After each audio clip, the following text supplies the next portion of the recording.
derecho a una muerte digna o el buen morir es un debate que tiene décadas en el mundo.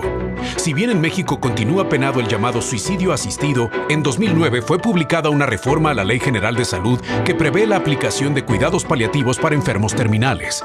En cambio, en la Ciudad de México, desde 2008 ya había sido aprobada una ley de voluntad anticipada, y en estados como Nuevo León y Coahuila, si bien criminalizan la participación en la muerte de un enfermo terminal, lo hacen con penas benignas que alcanzan como máximo 3 años de prisión.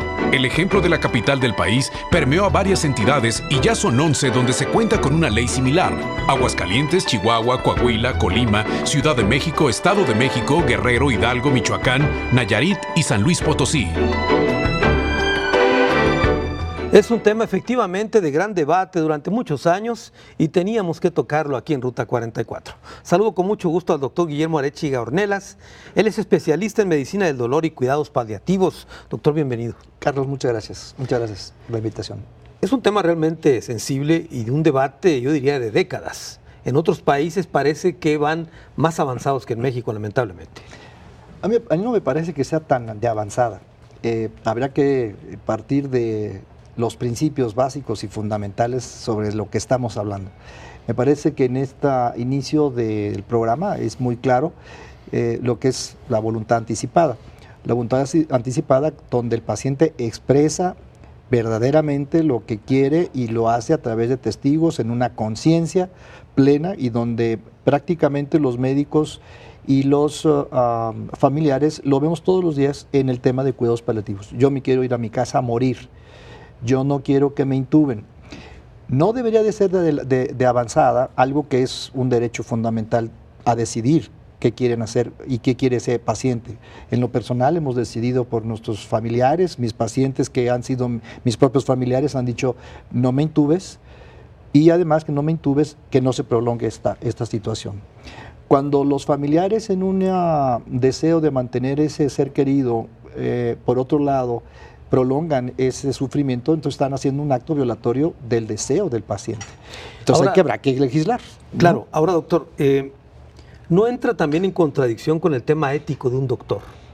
Con su juramento hipocrático de cuidar hasta el último momento la vida, etcétera, etcétera. Yo creo que las cosas han venido a aclararse desde mi punto de vista cada vez más. Hay medicina de carácter preventivo, hay medicina de carácter curativo, y resuena, y qué bueno, aprovecho porque te felicito de tocar estos temas. Hay la parte complementaria a la prevención, la curación y la medicina paliativa. Y esta medicina paliativa tiene escasos 50 años. Se ha hecho mucho en el mundo y se ha hecho siempre esta paliación. Pero se ha denostado la palabra. Cuando un político quiere señalar que es raquítico, un presupuesto es raquítico, el agua que le llega al lago de Chapala, dice, pues esto es un paliativo. Y da una idea falsa de lo que es la definición de paliar. Paliar significa consolar, que significa cuidar, proteger, acompañar, chiquear, apapachar, que inclusive es en náhuatl. Y el paliativo no tiene nada que ver con a lo mejor el intento de definir qué es lo mínimo o lo escaso o lo pobre o lo minúsculo que se debe de hacer. Entonces los cuidados paliativos en México tienen escasos 25 años. Eso es interesante porque en el 2014 aparece la norma oficial mexicana, 2014. El Instituto Jalisciense de Alivio del Dolor y Cuidados Paliativos es pionero en toda la República y ese se funda en 2001. Usted lo fundó, ¿verdad? Así es, en el 2001. Y entonces decíamos, bueno, ¿qué se necesita en México? Ok, voluntades anticipadas, pero formar grupos de cuidados paliativos. ¿Cuántos grupos hay formados de cuidados paliativos en México para 120 millones de habitantes? Pues escasos 50. 50 grupos. Entonces, un grupo se necesita presupuesto. No hay un solo presupuesto destinado exclusivamente para cuidados paliativos, excepto el instituto. ¿Pero qué nos explica a la gente que nos está viendo ahorita qué es un grupo de cuidados paliativos? Un grupo es un grupo transdisciplinario, es decir, no solamente los hospitales tienen nefrólogos, urólogos que se van dedicando a cada una de las disciplinas, esas son multidisciplinas. Cuando hablamos de grupos inter y transdisciplinarios en cuidados paliativos, es que el equipo se dedica de tiempo completo a luchar con aquella frase que es devastadora para la gente y para los pacientes cuando dice el médico, ya no hay nada que hacer. En paliativos decimos, el psicólogo de paliativos, el trabajador social entrenado en paliativos, el médico entrenado en paliativos, que puede ser cualquier especialista puede ser paliativista, médicos internistas, reumatólogos, paliativistas, los anestesiólogos han tenido que tomar en México la batuta de los paliativos. Sin embargo, no es exclusivo de los médicos anestesiólogos. Los anestesiólogos por una afinidad, el manejo de sustancias, el manejo de analgésicos y por otro lado la participación de las habilidades para inhibir el dolor. Entonces, se refiere a específicamente un equipo transdisciplinar que están enfocados en la nutrición, la alimentación, el seguimiento, el vocacionamiento para la parte espiritual, social y psicosocial de los enfermos. En este grupo que usted menciona, ahí entra también los tanatólogos. Pueden ser parte de este proceso. De hecho, tanatología en México nació antes que los paliativos. Los tanatólogos, una de las fundadoras del movimiento, aunque no se decía ella como tanatóloga, es Elizabeth Kubler-Ross. Es para que la gente que nos está viendo le quede claro, el tanatólogo es el que alivia el dolor, ¿así es? No. Entonces, ¿cuál es? El médico especialista en alivio del dolor se le llama algólogo. De acuerdo. Algos de algia, lumbalgia, cefalalgia. ¿Okay? ¿Y el tanatólogo? El tanatólogo es el que se aproxima a un paciente que puede morir o va a morir o está en una condición ya muerto. Enfermo terminal. En un enfermo terminal, y puede o no hacer una terapia de despedida, una terapia de acercamiento para que la muerte sea menos dolorosa. Muy bien, tengo que hacer una pausa, doctor. Vamos a continuar con el tema. Después de la misma, platico con otro de nuestros invitados.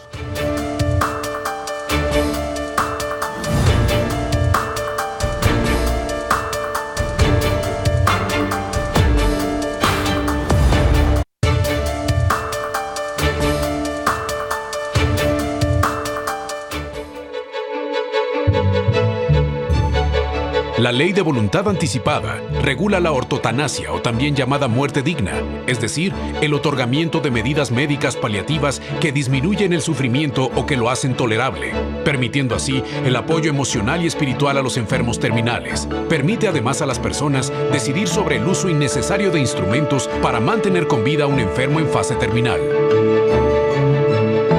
Otro ángulo interesante del tema que estamos tocando en esta ocasión. Saludo con mucho gusto a la doctora Silvia Patricia López González.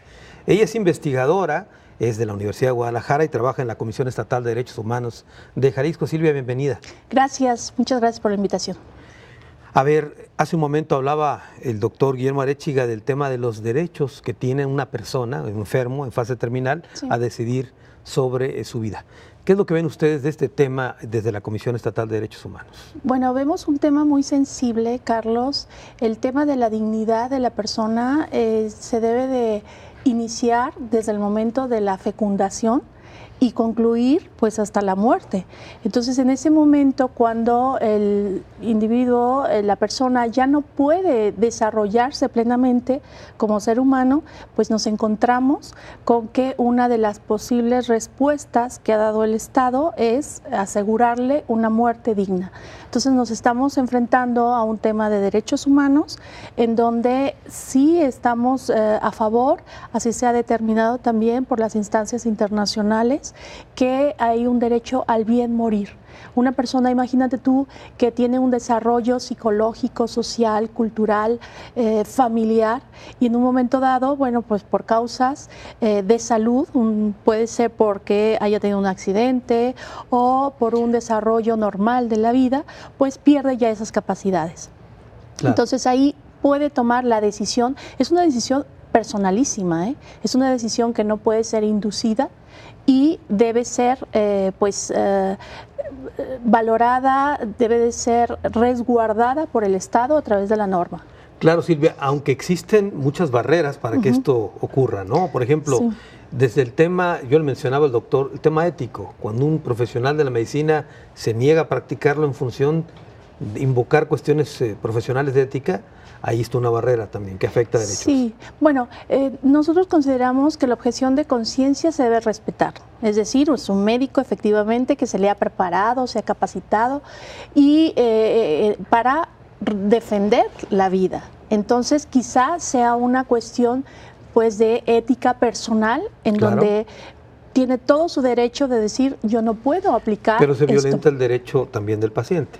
Sí, lo que pasa es que no es solamente un médico el que puede aplicar esto. Cuando hablamos nosotros de eutanasia, Carlos, podemos hablar de una eutanasia activa o pasiva. Ajá.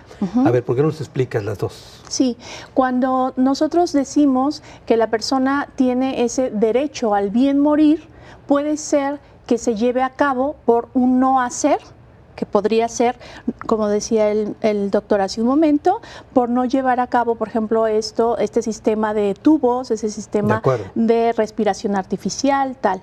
Y una eutanasia activa es por aplicar algún tipo de sedante o medicamento que le lleve como consecuencia a la muerte. Que precipite el fin de su existencia. Sí, que le lleve directamente a la muerte, Carlos. ¿Eso está reglamentado en México?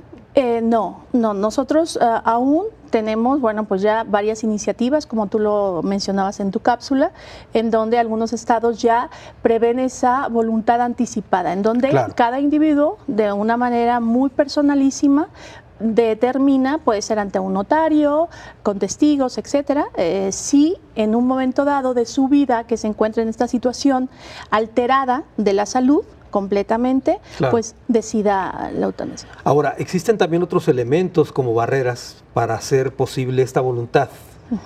Por ejemplo, la misma familia que interviene o incluso cuestiones religiosas. Sí, mira, como tú sabes, se ha hecho una encuesta la encuesta se realizó el año pasado. Esto lo están promoviendo asociaciones civiles, en donde, bueno, pues manifiestan esa necesidad de dar a conocer este tema, que se ventile a la sociedad en general. Y esta encuesta, pues, tiene que ver con lo que tú me señalas. Se les pregunta que si aceptarían o no la eutanasia. Y el 70% de los mexicanos, fue una encuesta a nivel nacional, dijo que sí. Y el 50 y tantos por ciento, el 57% me parece, de los católicos aceptan que tiene derecho la persona a decidir sobre su muerte digna en este caso. Ajá. Muy bien. Ahora, esto es la encuesta, lo que mencionas. ¿Qué otras barreras o encuentras tú que existan para hacer cumplir pues este derecho de la persona? Bueno, yo pienso que lo importante es identificar cuál es el centro de esta necesidad de hablar de la eutanasia, y es la dignidad de la persona. O sea, todos tenemos derecho a decidir hasta dónde queremos llegar o lograr nuestro desarrollo personal. Entonces, cuando se identifica así, sabemos que es un derecho personal en donde el Estado no puede intervenir, donde los familiares tampoco. Tú recuerdas estas campañas que se hizo de la donación de órganos. Claro. En donde fue, bueno, de una manera como muy sencilla, pero te cuestionaban, ¿quiere usted donar órganos? Y muchos de nosotros quizá en un primer momento pues nos sorprendió, ¿no?, la pregunta. No teníamos una respuesta clara. Pero al paso del tiempo, a lo mejor con un análisis muy personal podemos decidirlo, ¿no? Claro. Y eso no se puede confundir, Carlos, con ese resguardo o esa necesidad de los paliativos. O sea, no estamos hablando de que una persona que se encuentra en estado terminal necesariamente llegue a la eutanasia y necesariamente se brinque, para no tener ese derecho humano a la salud, se brinque a la eutanasia. Eso no. Bueno, muy bien. Tengo que hacer una pausa. Regreso con más de este tema. Después de la misma platico con otro de nuestros invitados.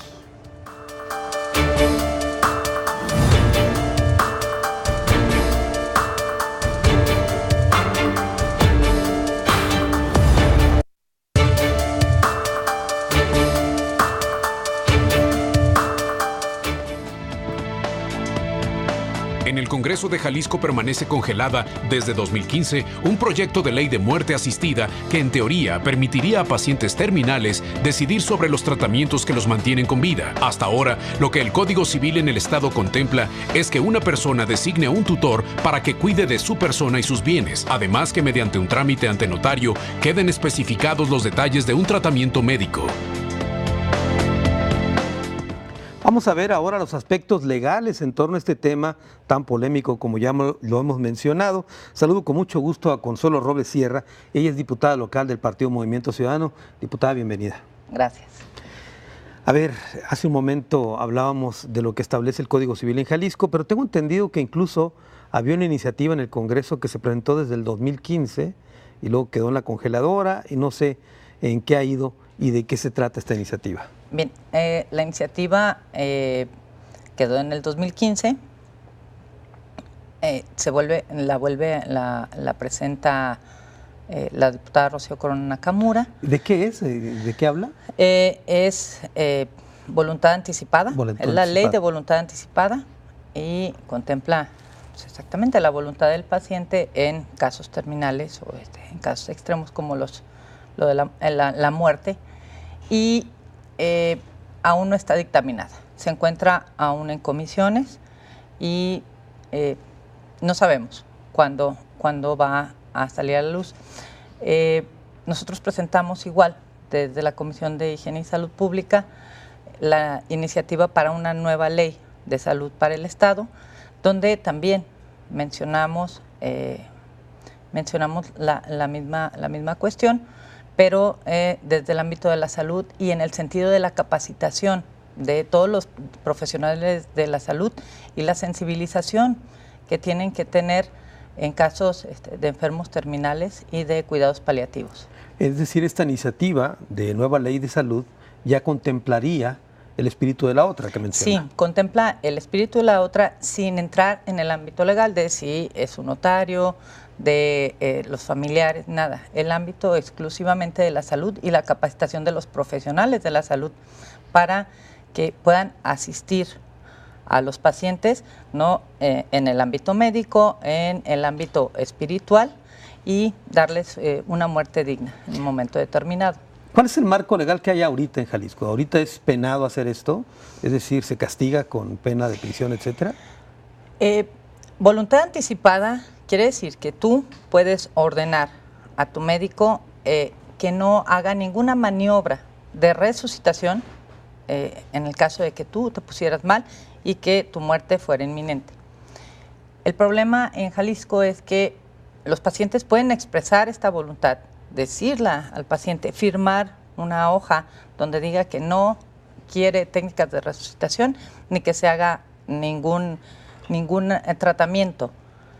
Pero el familiar puede, a su vez, ordenar al médico, por la situación en la que se encuentra su familiar, que haga las maniobras de resucitación, que haga lo posible porque esté vivo, y entonces la voluntad del paciente queda sin efecto. El espíritu de la ley de voluntad anticipada es ese, que tú puedas expresar en un momento determinado que si tienes una enfermedad terminal y no deseas que se efectúen las técnicas de resucitación, pueda ocurrir, pero además que recibas los cuidados paliativos y el tratamiento paliativo para morir con dignidad y con el menor sufrimiento posible. Entonces, no hay una pena real para aquel que dice no quiero ningún tratamiento, pero la mayoría de las ocasiones queda sin efecto, porque no es la voluntad del paciente la que se manifiesta. Porque no está legislado en ese Porque no sentido. está legislado en ese sentido. Sí, la ley de voluntad anticipada también contempla que si el paciente no deja por escrito o dicho su voluntad, también el familiar se puede hacer cargo, ¿sí? Cuando su paciente ya está muy grave y el sufrimiento pues, está destrozando no solo al paciente, sino a la familia, Claro. puede tomar esa decisión o su representante legal o un consejo de familia, ¿sí? Entonces, sí hay como los mecanismos, pero aún no ha sido aprobada, pero tampoco está penalizado la voluntad anticipada. De acuerdo. ¿Sí? Ahora, el caso de la eutanasia como tal, lo que mencionaba hace un momento la doctora Silvia, de una especie de eutanasia activa, de hacer aquello para terminar con la vida de un paciente, eso sí está penado. Eso sí está penado porque está criminalizado, o sea, no tenemos nosotros esta cultura de la eutanasia. La OMS lo señala, ¿sí? Igual el suicidio asistido también señala las definiciones, pero en México aún no entramos en esta etapa. Ahora, tengo entendido que en el caso de Jalisco, alguien que esté en esta condición puede, de acuerdo al Código Civil, nombrar un tutor para que Sí. lo represente en esa situación que Su mencionan. representante legal y él puede hablar por el paciente en el momento determinado que el paciente ya no pueda responder, ¿sí? Y dejar, ahora sí, el encargo de cuál es su voluntad de al morir y morir dignamente. Sí, porque eso estriba también otra complicación técnica. ¿Qué pasa si alguien de repente no está en condiciones de nombrar a nadie? Un tutor, por ejemplo, que tuvo un accidente, entra en un coma, ya no regresa. ¿Qué hacer en esos casos? Se hacen convenios notariados, porque sí conozco personas que los han hecho, donde expresan su voluntad al saber que tienen un mal terminal. Y esto no solo implica que expresan su voluntad de no resucitación, sino que además de recibir los cuidados y el tratamiento paliativo para que su trance sea menos doloroso y más digno. De acuerdo, hay como algunas lagunas todavía que subsanar en ese sentido. Tenemos muchas lagunas, estamos muy atrasados en el tema y el tema es de la cultura que nosotros llevamos, de esta cultura de no hablar, ¿sí? Del tema de la muerte, ¿sí? O qué puede ocurrir, claro. Si ocurre un accidente, si después no puedo responder por mi persona, ¿qué va a pasar? Claro. No tenemos esa cultura. No tenemos cultura para hacer testamentos, menos para definir el final de la vida, ¿no? Exactamente. Muy bien, tengo que hacer una pausa. Diputada, hemos escuchado a nuestros 3 invitados. Después de la pausa, nuestro tradicional cruce de caminos aquí en Ruta 44.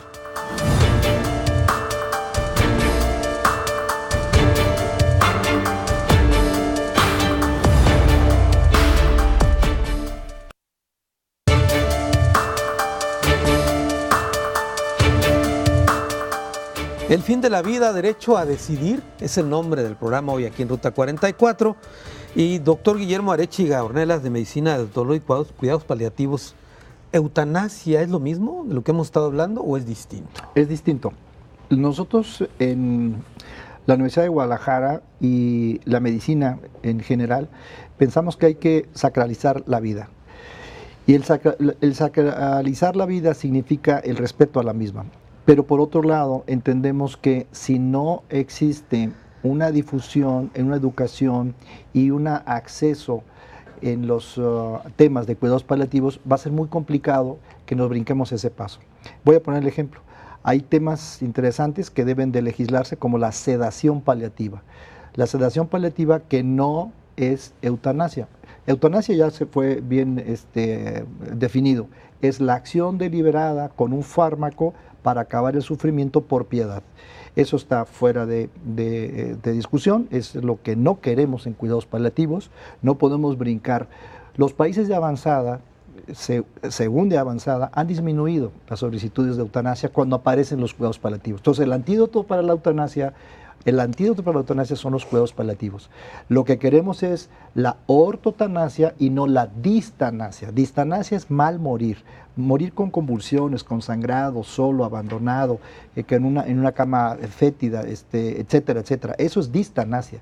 Lo que no queremos es eso. La ortotanasia es el intento porque los médicos, las enfermeras, los familiares espiritual, psicológico y socialmente puedan estar acompañando a y además, si lo hizo de manera con un papel que se llame testamento vital, pues eso es excelente, porque en Jalisco necesitamos de una voluntad anticipada que le diga al médico, respeta esta voluntad, familiar, respeta esta voluntad. Y así lo estamos haciendo, ¿eh? Ahora, doctor, este cuidado paliativo para bien morir. Así es.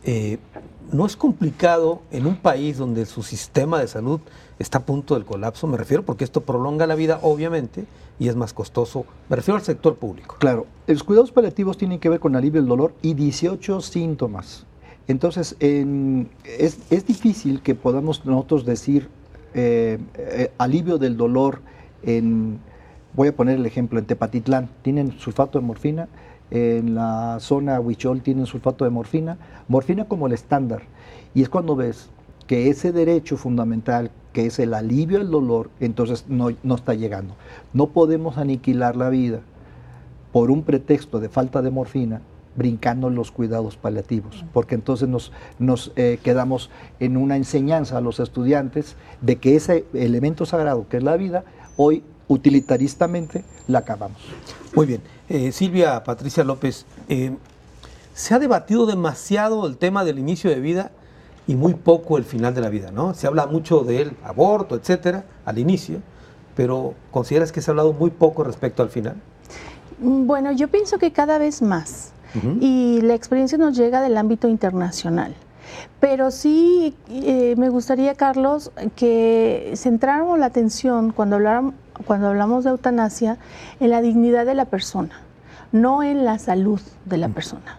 Es decir, cuando un enfermo tiene necesidad de auxilio, tiene necesidad de tratamiento y de cuidado paliativo, no es eutanasia, no estamos en el terreno de la eutanasia, porque una persona puede considerar, vamos a decir que tiene elementos para desarrollar su vida diaria bajo circunstancias precarias de salud, pero se sigue desarrollando, es decir, puede comer, puede hacer sus características, sus acciones diarias de una manera normal, y ahí no nos encontramos ante una necesidad de bien morir.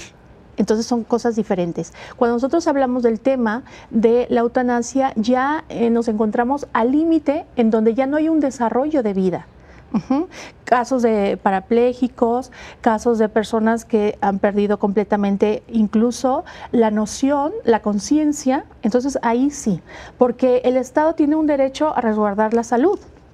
Y no podríamos nosotros, que en virtud ahora de hablar de estos términos que se han desarrollado en el ámbito internacional, términos tan modernos, decir, bueno, pues entonces ya todos los enfermos, por ejemplo, de cáncer o de otras enfermedades crónicas degenerativas, pues entonces vamos a aplicar eutanasia. No, al contrario, el Estado protege completamente la vida, la protege y protege el derecho a la salud. Entonces claro. Están participando aquí el derecho a la salud, el derecho a la vida y el derecho a la dignidad de la persona. Hace un momento hablábamos de que hay varias entidades donde ya hay esta ley para garantizar una muerte digna. Jalisco no la tiene. En el caso de Jalisco en concreto, te lo pregunto así, sí. ¿Se están violentando los derechos de estos pacientes entonces? Bueno, mira, finalmente el Código Penal señala que hay un delito, hay un tipo penal que dice que es instigación o ayuda al suicidio. Entonces, imagínate tú que un médico por piedad diga, bueno, pues este señor no tiene remedio, me ha manifestado, él y sus familiares, o de alguna manera tengo conocimiento de que ya no quiere seguir viviendo porque esta no es calidad de vida. Claro. Entonces, si esta persona, si este médico o este auxiliar de casa o esta madre instiga, es decir, dice, sí, vamos a ayudarte, tal, son de 3 a 10 años de prisión. Muy bien. Si lo ejecuta, no nada más lo instiga, si lo ejecuta son de 4 a 12 años de prisión. Claro. Y si se trata de un menor, de un cónyuge familiar, o se obtiene un beneficio económico, se cataloga como homicidio. Ya es homicidio. Un delito de homicidio. Muy bien. Diputada, ya sabemos lo que no tiene Jalisco, ya lo sabemos. ¿Qué sigue? ¿Cuándo vamos a tener una legislación en este sentido? Sigue que se dictamine y se apruebe en el Pleno. ¿Sí? Y que no solo porque existe una ley y la ejecutemos, sino que en acompañamiento con los médicos, la sociedad civil organizada, empecemos esta cultura de la voluntad anticipada. Empecemos a hablar de qué va a pasar cuando lleguemos a un trance donde tengamos un familiar, donde nuestro padre, nuestra madre o nuestro hijo, ¿sí?, pasen por una enfermedad terminal y no lo platicamos con la familia, ¿sí? Es un tema que nunca se toca en la familia y seguimos evadiéndolo. Es el elefante en la sala y todos lo rodeamos, ¿sí? Empezar con esta cultura. ¿Quiénes? Los médicos, que son los primeros en la cuestión de los cuidados paliativos y enfermedades terminales, quienes tienen el contacto con los familiares. Y a mí me consta, médicos como el doctor Guillermo, que hablan con los familiares de manera muy clara y muy puntual, explicándoles cuáles son los cuidados paliativos y el tratamiento paliativo que su paciente va a requerir, dadas las condiciones que presente.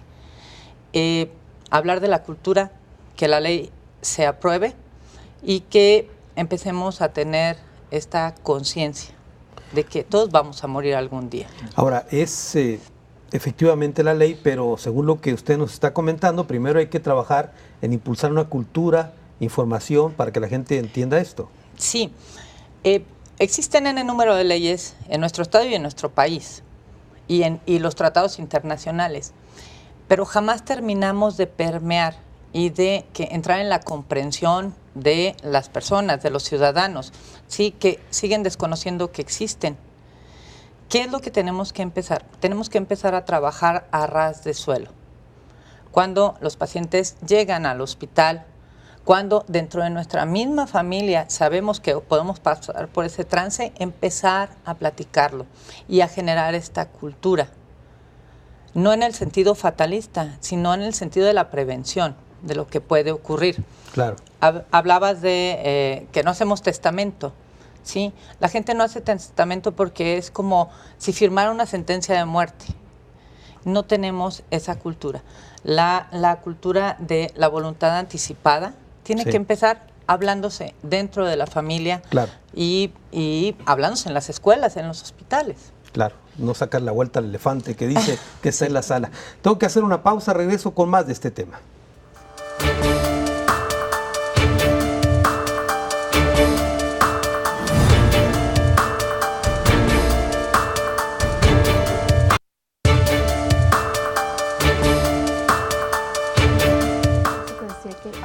El fin de la vida, derecho a decidir, es el tema que tocamos en esta ocasión en Ruta 44.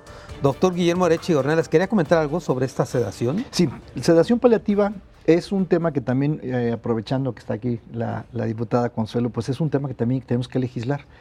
Nosotros estamos sedando a los pacientes y la sedación es uno de las herramientas que tenemos los paliativistas para que ese paciente que está sufriendo de vómitos incoercibles, de náusea incoercible, de dolor incoercible. A ver, ¿qué es incoercible? Incoercible que no se pueda controlar. Que no lo puede controlar. Que a pesar del tratamiento necesitamos algo más fuerte, y además que el paciente puede ya haber perdido la conciencia o bien estarte vomitando sangre, estarte dando cuenta que te estás ahogando por un tumor pulmonar conscientemente y no poder intubarlo porque está en una situación rural o aquí mismo en la zona metropolitana, y además él dijo, no me intuben. Entonces, ¿cómo le hace el paliativista para poder liberar de ese sufrimiento inútil? Que ese es un sufrimiento inútil. Se opta por la sedación paliativa. ¿Qué es la sedación paliativa? La administración médica con la intención de aliviar el síntoma, es decir, de mejorar que ese paciente no se muera ahogado, con la conciencia de morir desesperantemente, y que eso genera un trauma que todavía los familiares dicen, yo no quiero ver morir, yo afectado a esta enfermedad, yo no me quisiera ver como mi papá murió. Entonces la sedación paliativa tampoco está legislado en México. Significaría que además de las voluntades anticipadas tendríamos que hablar de sedación paliativa, que ya se hace en nuestro país, pero que no ocasiona la muerte, porque la intención no es ocasionar la muerte. Pero, ¿qué ocurre si finalmente puede pasar? Claro, y puede pasar, pero aquí hay una parte interesante, es la intencionalidad. Por eso los cuidados paliativos y la sedación paliativa no matan en sí, lo que mata es la enfermedad. Por eso, pero ¿qué ocurre si en la implementación de este fármaco derive en la muerte? Estaríamos en un homicidio, doctora. Sin embargo, por ejemplo, mira, uno estaría como muy en el filo de la navaja, aparentemente, pero te voy a poner el ejemplo. Este paciente recibe una mascarilla con oxígeno y tiene morfina, y la morfina inhalada le quita la angustia. Entonces, la acción directa endovenosa de acabar con la vida con mi intencionalidad es homicidio. Cuando tú no tienes esa intención, las dosis adecuadas, en la fragilidad del paciente, tú no vas a provocar con la sedación la muerte. Pero de todas maneras hay que legislarlo, para dejarlo claro, ¿no? Para que la gente esté tranquila diciendo, ceda a mi papá. Y esa sedación lleva un riesgo. El riesgo está implícito en el fármaco. Pero además tienen la hoja de consentimiento informado. Así es. Donde los familiares del paciente y el paciente son conscientes y firman un consentimiento de que comprenden cuál es el tratamiento que van a llevar, que van a ejercer sobre ellos, cuáles son las consecuencias, y además de que entendieron y comprendieron todo lo que el médico les explicó. ¿Sí? Y con todo gusto, doctor, vámonos legislando. ¿Eso lo marca la ley? ¿Eso que me está diciendo? No, pero sí va dentro del expediente clínico del paciente y es también la protección y el aseguramiento de que el paciente y los familiares comprendieron el tratamiento al cual se están sometiendo, y eso también es un documento legal de aceptación del tratamiento. Silvia. Sí, bueno, aquí estamos viendo de viva voz, ¿verdad?, cómo lo están llevando a cabo los médicos. Aquí es de resaltar el interés del médico a que no sufra el paciente. Eso es lo que de alguna manera tiene sentido para esta charla, porque lo hacen sin que esté legislado, lo hacen fuera de la ley y el argumento es para que no sufra. ¿Qué pasa si ese paciente, ese familiar de paciente, dice, a ver, médico, vamos a examinar el caso específico, la cantidad de morfina aplicada a mi padre causó la muerte? Y hay una consecuencia jurídica, que sería efectivamente lo que nosotros llamamos una eutanasia, que no está legislado, o actualmente un homicidio. Que es muy frecuente que familiares luego culpen al médico, Sí. que fue la anestesia, fue la inyección que le pusieron, etcétera. Claro. Es muy frecuente. Por eso la importancia de legislarla. Claro. Exactamente, Sí, porque quien no queda protegido aquí son los familiares que tienen el interés de cuidar la dignidad de esta persona, son los médicos y el propio paciente, porque hay pacientes que pueden hablar, no tienen un desarrollo digno de su persona o de su personalidad y dicen, quiero morir, Muy bien. ayúdenme a morir. Sí, claro, la sedación entonces es un tema que yo le tomo la palabra, tenemos que legislarla, no existe la legislación de sedación paliativa en el país, sin embargo, gracias al consentimiento informado y a la necesidad de estar informados, que ese es otro de los temas, si un paciente y sus familiares están informados, es decir bien las malas noticias, comprenden la situación y hay una conciencia de enfermedad, hay una conciencia de muerte,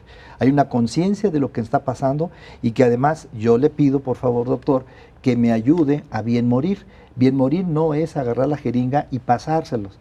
Yo les digo a los residentes, a lo mejor nos encanta y está muy atractivo el tema de la eutanasia. Imagínense que yo les digo ahora a mis residentes de sexto semestre o de segundo año de la especialidad, ¿quién no ha hecho eutanasia el día de hoy? Yo, doctor. Vente, tenemos un paciente de linfoma en el cuarto piso que ya firmó su consentimiento. Despídete. Oye, pues muchas gracias por estar aquí. Gracias, doctor, que me va a eutanizar. Despídese. Ok, hasta luego. Va el fármaco inmediatamente. La acción deliberada de acabar con la vida es esa eutanasia. Eso es en medicina, no debe homicidio, ser. así como Y eso es está. homicidio. Sí, Y El eso, Código y eso Penal no ahorita debe es homicidio. No, Le están dejando aquí mucha nada tarea, más. diputada.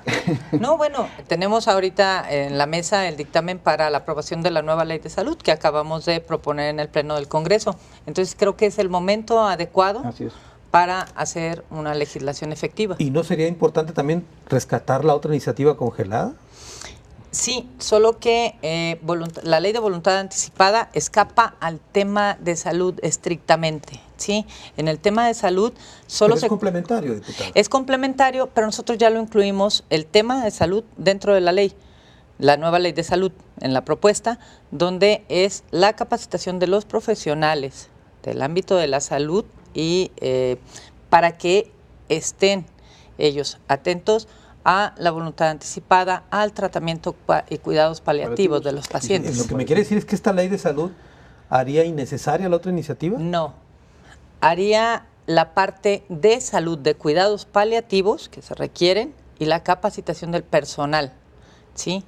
Dentro de la voluntad anticipada del paciente, simplemente. ¿Querés comentar algo, Silvia? Sí, bueno, que son dos cosas. El hecho de que alguien, son bienes jurídicos diferentes.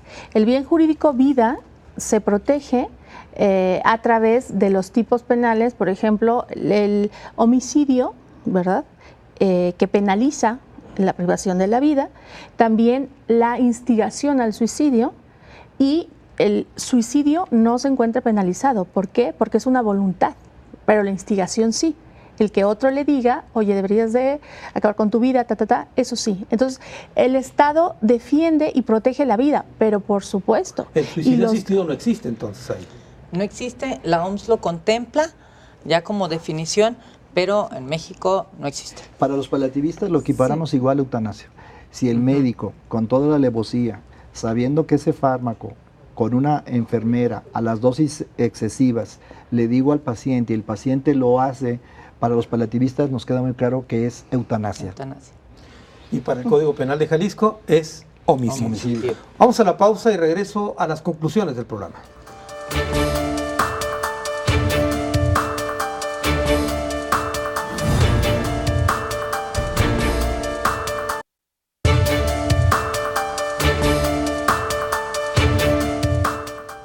El fin de la vida, derecho a decidir, el nombre del programa. Estamos llegando a la parte final del mismo. Vamos a las conclusiones. Comienzo contigo, Guillermo. Sí, bueno, yo creo que cuidados paliativos es el antídoto para la eutanasia. Los cuidados paliativos es el establecimiento del cuidado al final de la vida con un grupo sensible, capacitado y además que puede no solamente no prolongar, porque los cuidados paliativos no prolongan la agonía ni acortan la vida, sino respetan ese proceso natural de la enfermedad. Tenemos pronósticos, tenemos diagnósticos y sabemos de sobrevida de un paciente con cáncer, etcétera, etcétera. Entonces, lo que desde mi punto de vista Jalisco se ha distinguido por ser un estado de vanguardia, ahora necesitamos hacer más equipos de cuidados paliativos obligatoriamente en los hospitales de primero, segundo y tercer nivel, y que los centros de salud de la Secretaría de Salud, las unidades de medicina familiar, los médicos que están en las UMAES se sumen a este grupo de paliativistas que aliviar el dolor, quitar la náusea, son elementos que los médicos ya lo sabemos hacer. Hay visitas domiciliarias, que eso lo hace el Instituto Jalisciense Alivio del Dolor, primero en toda Latinoamérica, pero ya lo hace también el IMSS llevando oxígeno, llevando estas cosas. ¿Por qué no capacitar a ese gran grupo de personas? Cuidados paliativos se necesitan en las terapias intensivas, cuidados paliativos pediátricos, cuidados paliativos neonatales, cuidados paliativos geriátricos, cuidados paliativos en pacientes no oncológicos como demenciados. ¿Cómo quitar el dolor a alguien que no se puede comunicar? Ya existen escalas. Ya existe manera de buscar este confort y este alivio. Entonces, la Universidad de Guadalajara es pionera también porque tiene la primera y única especialidad en todo el país con reconocimiento por parte de la SEP de 2 años. Y tenemos nomás 2 alumnos por año para lidiar con esta gran magnitud de enfermos que cada vez se nos han venido a sumar más, ¿no? Básicamente esa es mi conclusión. Necesitamos más cuidados paliativos, más conciencia y empoderamiento de la gente para que por derecho solicite y exija en su hospital la atención paliativa. Muy bien, Silvia, tus conclusiones. Sí, bueno, pues yo concluiría que el derecho humano a la vida es un derecho, bueno, pues básico y fundamental. Es importantísimo conocer que ese derecho a la vida nos lleva a otros derechos también muy importantes, como son los derechos económicos, los derechos sociales, los derechos culturales. Entonces, es una gama de derechos que no pueden separarse, no pueden bloquearse unos a otros. Entonces hablamos de una dignidad de la persona desde el momento de la fecundación. Y esto nos lleva ahora a hablar de un tema sobre la eutanasia, que es un derecho a bien morir. Necesitamos empezar a distinguir que la dignidad también se debe de llevar a este extremo de pues el momento de decisión de la muerte.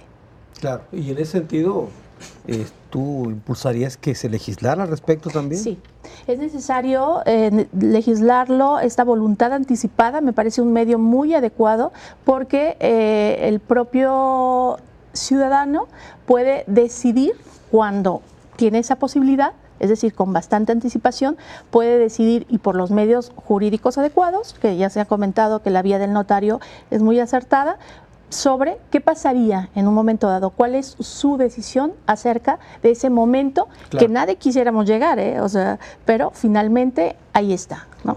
Muy bien. Diputada. Bueno, primero, como conclusión, tendríamos primero que acercarnos a la ciudadanía, iniciar esta cultura de anticipar los hechos en un hecho tan natural como es la muerte. ¿Sí? Hablar de voluntad anticipada como la toma de decisión de una persona a no recibir los medios tratamientos o procedimientos de resucitación si su mal es terminal. Algo de lo que no hablamos en el panel fue de recurso económico, que no lo hay. no se asigna recurso porque cuidados paliativos, voluntad anticipada, son temas relativamente muy nuevos, sí, pero que requieren atención, porque cada día más las personas estamos decidiendo y definiendo que queremos morir con dignidad, que queremos morir en el momento que nos toque, pero sin que haya ningún medio de resucitación, porque esa es mi voluntad. Y asimismo dejarlo muy puesto con la familia. La asignación de recursos es un tema muy importante, la generación de recursos humanos en la capacitación, como ya lo señalaba el doctor, es otro tema muy importante y que todos los médicos, enfermeras y el personal de salud debieran estarlo manejando, porque día a día se enfrentan a este tema de la salud, la enfermedad y la muerte. Entonces, esa sería mi conclusión. Ahora, esta es una responsabilidad compartida del legislativo, pero también del ejecutivo, por el tema de los recursos, ¿no? Sí, claro. Los paneles, las mesas de trabajo que hemos hecho, no las hemos hecho por la ocurrencia del legislativo. Claro. Hemos hecho estas mesas de trabajo con los expertos, con los médicos que trabajan en el día a día en los hospitales y que se enfrentan a este problema, claro, y que ponen sobre la mesa los grandes temas. ¿Sí? ¿Qué es la voluntad anticipada? ¿Cuáles son los cuidados paliativos, el tratamiento paliativo y cuáles son los recursos humanos y materiales que se requieren? Entonces, por eso es tan importante que trabajemos de la mano. Muy bien, diputada, muchas gracias. Gracias. Silvia, muchas gracias. Gracias. Guillermo, muchas gracias. Gracias, Carlos. Volveremos a hablar del tema porque Seguramente. me parece que da para mucho más. Para mucho. Un minuto para una conclusión final en torno a esto.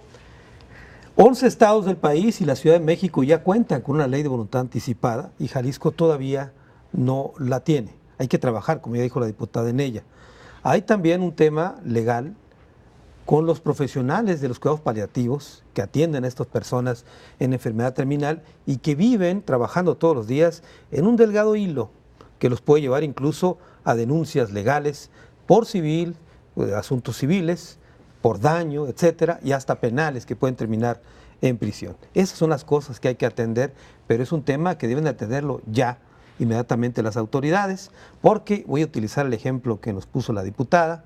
Hoy el problema de la falta de una legislación en torno a este tema de la ley de voluntad anticipada, etcétera, es como el gigantesco elefante que está en la sala y le sacamos la vuelta.